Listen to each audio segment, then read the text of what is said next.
Mythbusters, Mythbusters. All right, hello everybody, and welcome back to this episode of Mythbusters this week. So, today we're going to be going over two different myths that have to do with vaccinations. And some of these myths come about based off of misinformation and fake news, which will be discussed later on as to why that contributes to these myths. But first, let's head on over, look at myth number 1, which has to do with vaccinations overriding a child's immune response. So let's see if this myth can be debunked or not.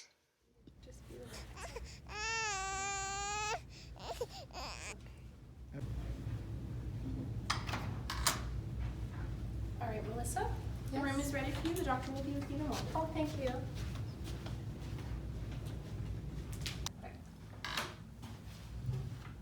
Hello. Hello. How are you? I'm good. How are you?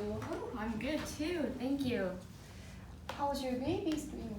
She's doing okay. Oh, She's a little upset today. why? She feeding well and sleeping? Yeah, she's feeding good, but she hasn't been sleeping much. Oh, okay. Let me check her. Okay. Play first. Okay.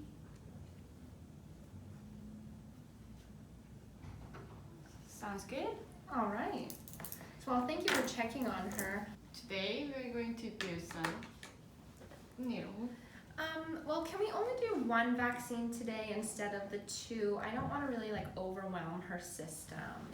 Oh, how come you think will overwhelm her system? Well, I was reading on Facebook in my Toddler Tots page yesterday morning, and I just saw this article in huge bold letters recommending that the multiple injections will overwhelm her immune system.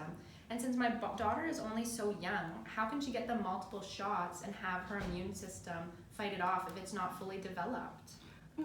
The internet definitely can be dangerous things.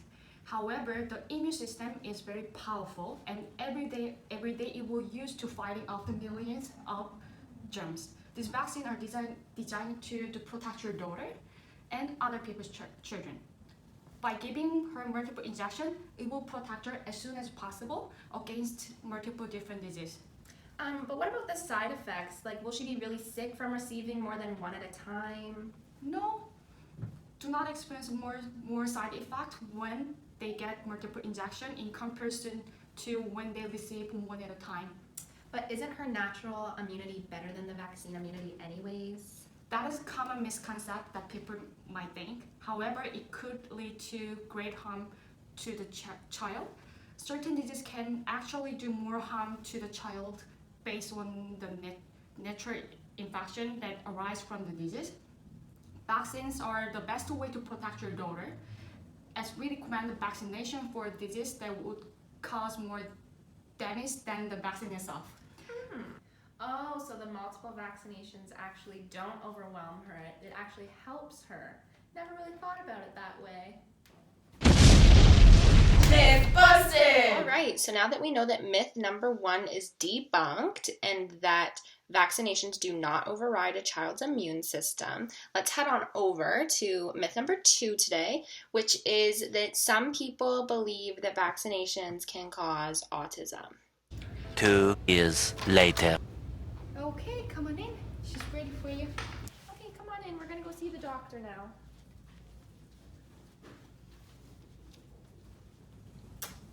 Okay, so how's everybody doing today? We're good. That's good, good. So Emily is 3 years old now, so I assume we are here to administer the measles vaccine today? Yeah, that was the plan. However, I'm concerned and I'm leaning towards not getting vaccinated. Honey, hands to yourself, remember?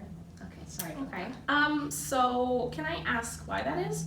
Well, my friend mentioned to me that it has been found that vaccinations can cause autism. This concerns me, and I'm choosing to not increase the risk of this happening for my daughter. Okay, so I do realize that this is a huge concern for the people that have heard this misinformation. However, this actually initially started because vaccines for children are administered around the time that autism symptoms can arise and are also diagnosed. So there was believed to be a link due to that. There is evidence, however, in over 25 articles that refute the link between MMR vaccines and autism. So I do encourage you to read a little bit more about this to clear up any concerns that you might have, because I do understand that it can be a bit frightening to hear about this. And again, I do assure you that there is no relationship between autism and vaccines at all. And again, it's easy to hear this kind of information, and understandable that it is frightening to you, but I can provide you with some information that disproves the idea that vaccines cause autism. All right, well, thank you for the clarification. This does minimize my worries. What would happen if I chose not to vaccinate my child? So it is important to know that when a person has themselves vaccinated, that it does not just protect them, but also all the people around them. So the more people become vaccinated, the more a spreading of disease can be controlled within an environment. An outbreak can actually occur when disease is introduced to a place where people are not vaccinated. Many people believe that diseases such as measles have completely disappeared, but that's not actually true, and which is why getting vaccinations is very important. All right, thank you. All right, so after that physical examination, I think that Emily is incredibly healthy. She isn't immunocompromised in any way, and I would definitely recommend going ahead with the vaccination today. All right, so you're gonna have to get a needle today then, okay, honey?